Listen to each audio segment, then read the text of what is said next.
And that's why tree stars change color before the cold times. Wow, that was a great one, Grandpa. Yes, tell us another story so we can listen to it. Yes. Oh, all right. Now, let's see. Oh, I know. Once many cold times ago, there was a young longneck named Star Watcher. Every night, he climbed to the top of a hill to look at the sky stars. But one night, the sky stars decided to come down out of the sky. They wanted to take a look at the longneck who was always looking at them. The sky stars said hello to Star Watcher and asked if he would like to visit them up in the sky. Are you sure that's how it happened? Huh?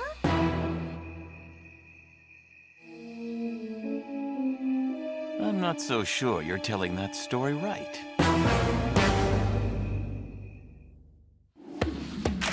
All I see is the day in front of us. All I see is the day in front of us. Burning bright with a newborn sun. Come follow me. Hills to climb and valleys to roam. Oh, streams to follow all the way home. To the land before time. Before time.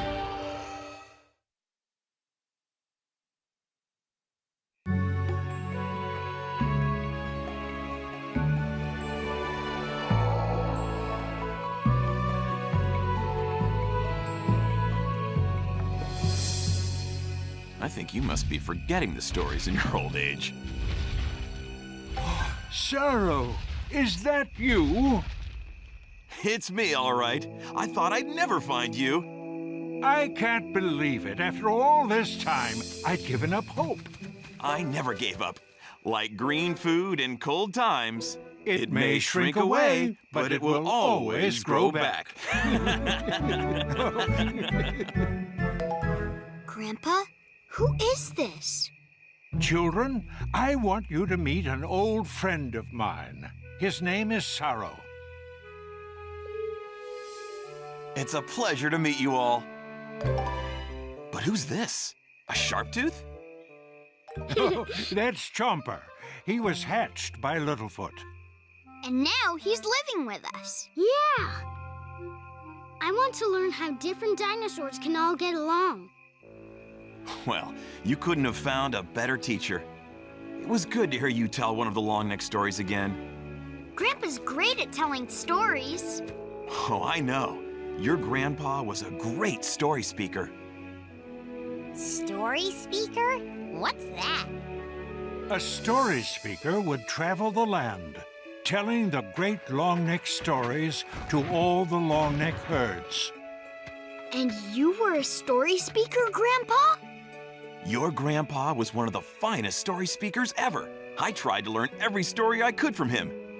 Oh, well, I just wanted everyone to remember our important past. Me like stories. I do too, I do. Yeah, Grandpa, Saro, could you tell us one of the Great Longneck Stories? Please. Well, I think we might be able to remember a story or two. Now, who knows how longnecks got their name? Oh, it is because they have long necks. Yep. Everyone knows that. But did you know that longnecks didn't always have long necks? They didn't? Many cold times ago, before you or I had hatched, longnecks had short necks. Back then, the trees were very short, so they could eat tree stars from the top of the trees.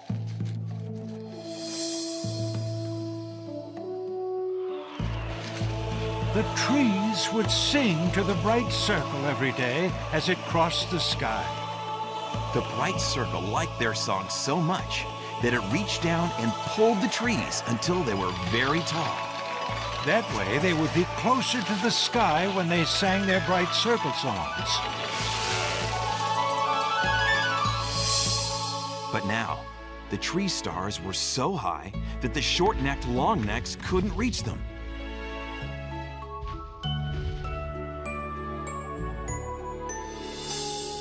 That night, the night circle felt sorry for them and reached down to comfort them.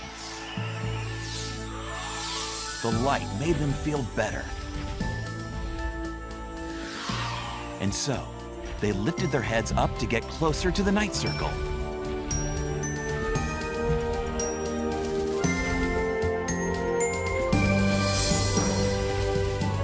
In doing so, their necks stretched enough to reach the tree stars.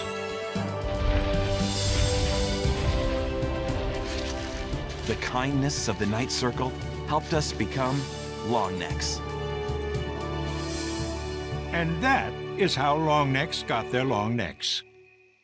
That was a very good story. Yup, yup, yup.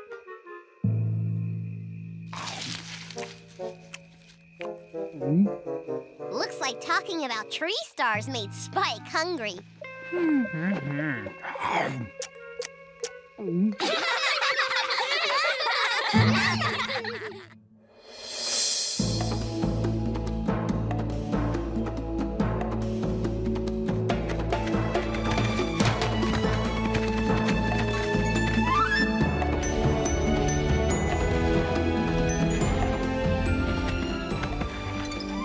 Must have been great to get to tell stories all the time. It is an honor to tell the Great Longneck Stories. And a very important job. But some of the longnecks have begun to forget their stories. That's why you have to come back and be a story speaker again. I don't think I can. We'll travel the land, telling everyone the Great Longneck Stories, just like we used to. It sounds like a nice idea. So, you're going to be the story speaker again, Grandpa? Of course he is!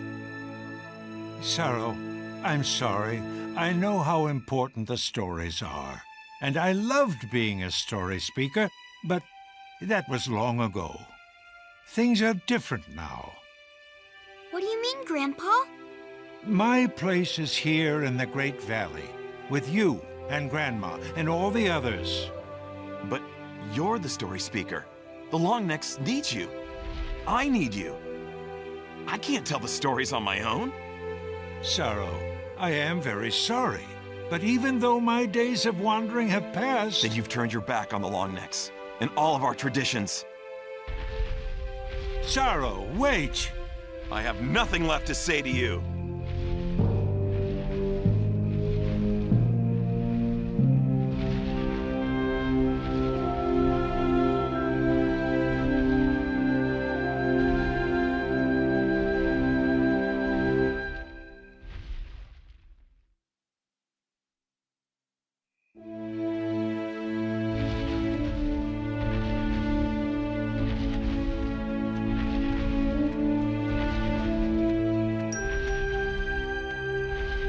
Grandpa?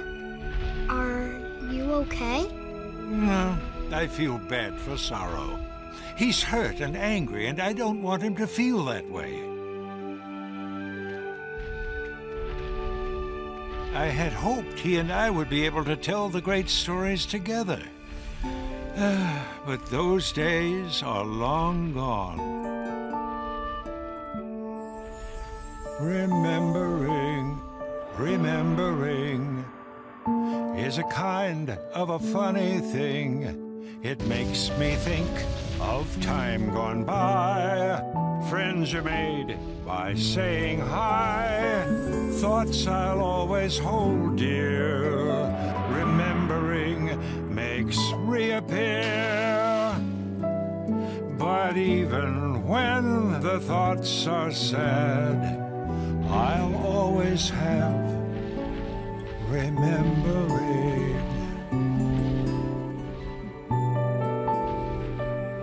My remembering.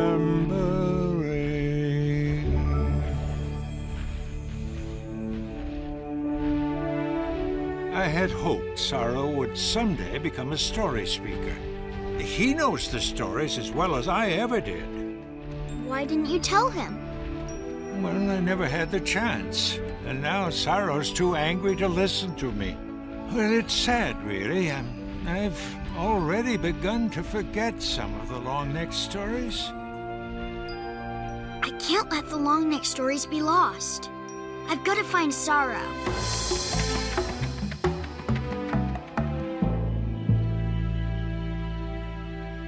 Uh-oh. Saro's footprints lead out into the mysterious beyond.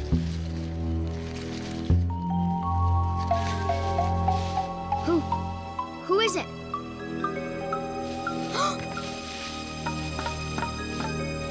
Come on out. I'm not scared of you. Why would you be scared of me? Oh, Chomper. I was just... What are you doing? I'm following you. What are you doing? I'm following Saro's footprints. I have to bring him back. Grandpa wants him to be the new story speaker. Wow! Then you're gonna need my sniffer so you can find him fast.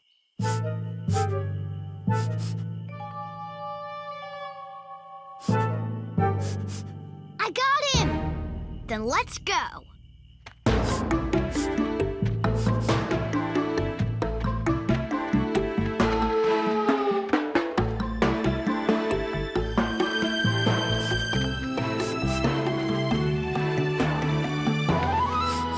He went into the fast water. Wow, it looks big. Maybe to us, but Saro's a full-grown Longneck. He could just walk across. Maybe we can walk across too. See? It's not that deep. Whoa! I think it might just be a little too deep for me to walk across. It might not be too deep for me. See? Can I get a ride? Sure, hop on.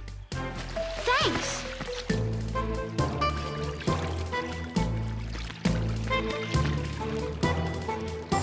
Now just keep going straight.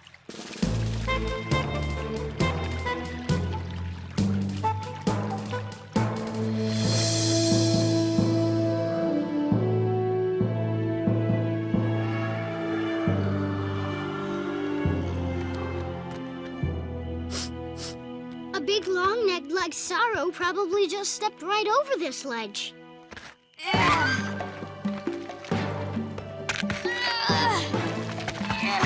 But it's too high for me.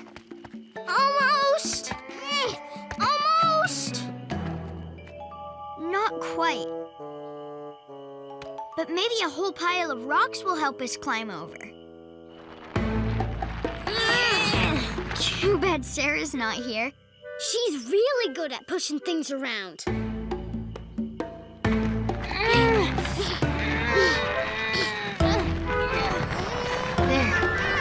That should do it. Let's give it a try.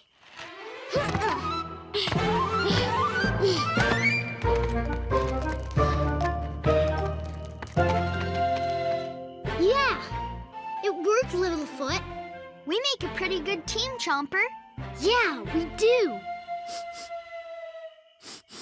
Now let's go try to catch up with Saro.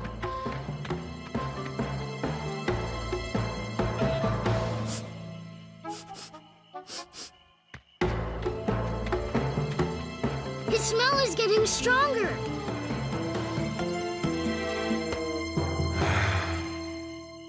Come on, Littlefoot.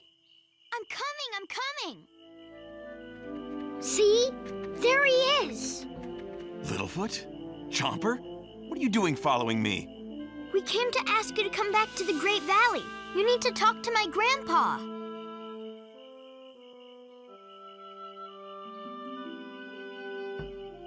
I don't have anything more to say to him. Why are you so mad at Littlefoot's grandpa? If he doesn't come with me to be the story speaker, all the great stories will be forgotten. Well, why can't you be the story speaker? Well, because he's the story speaker. I can't do it by myself. I can't.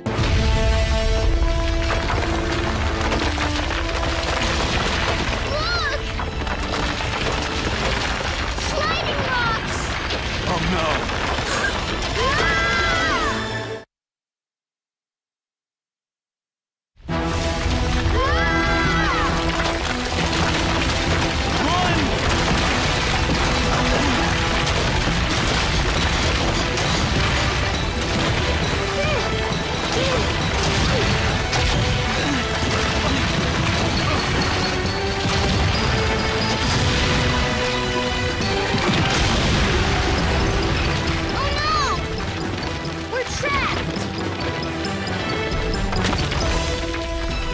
Get on!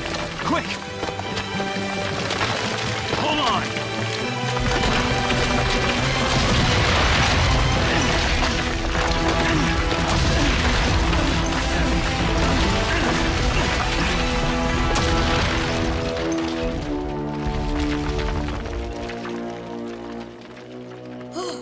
Thank you, Saro. You saved us. You shouldn't have followed me. Those rocks are now blocking the way back to the Great Valley. Oh no, we're trapped. What are we gonna do?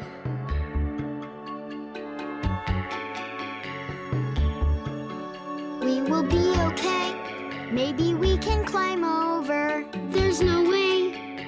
We might be stuck here forever. Chomper, just take a deep breath and calm down. I don't think I can. It's dark and it's stuffy. Close your eyes. Think of a sky filled with puffies until we can find a way out of here. But what if you can't dig out of these rocks? What will we do to survive? We'll make it home alive. You must believe we'll succeed. I hope you're right.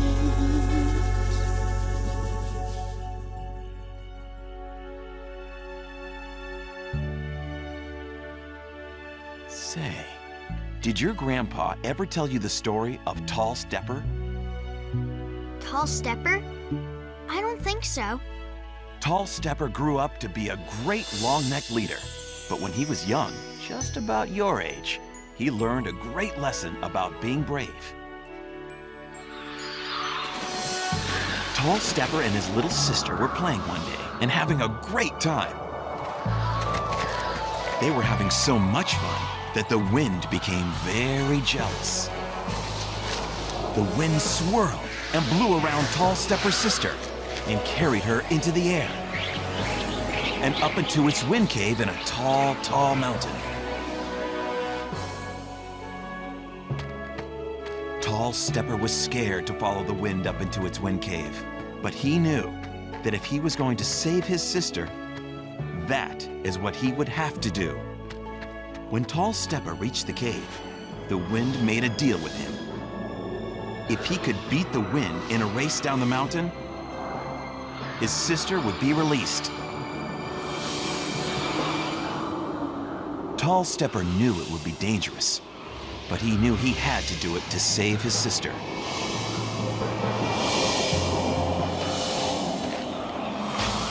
No one had ever beaten the wind before. But Tall Stepper found the courage he needed to race faster than any Longneck before him. Because Tall Stepper found courage when he was afraid, he was able to beat the wind down the mountain.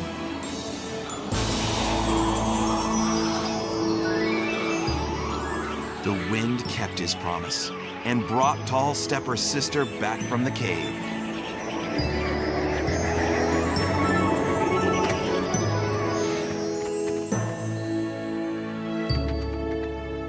Tall Stepper grew into a great leader. And whenever he needed to be brave, he remembered how he once had the courage to beat the wind. And sometimes, when I need courage, I think of Tall Stepper too. Wow. Thanks for telling us that story, Saro. Yeah. I feel better now. Littlefoot! Littlefoot! Grandpa? Littlefoot! Yeah, I hear him too. Grandpa? Grandpa? Littlefoot, me find you. Petrie! What are you doing here? Me find them. Everyone, over here.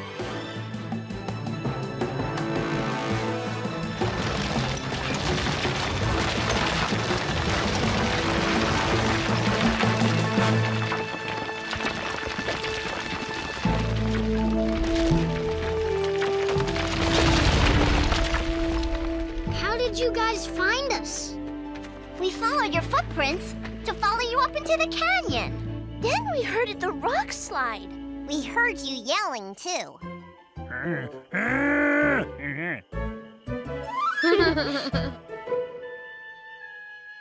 Saro, there's something I want to talk to you about. About what I said earlier? I'm sorry about that. No, Saro. I think you should be the new story speaker. Me? But I can't tell the great stories without you. But Saro, you told us a story. The one about Tall Stepper. We were really scared, but your story helped us feel a lot better. You see, Saro, you saw a chance for one of the great stories to teach something important at a time of need. That's what a good storyteller does. That's what a story speaker does. So, you really think I'm ready to be a story speaker? I know you are. Me too. That's right. I just wish I had told you earlier. I don't know what to say. I thought story speakers always had something to say. Maybe you're right. In fact, this reminds me of the story about the very first story speaker. Her name was First Voice. One day, First Voice came upon a great cave. But when she walked into the cave, she began to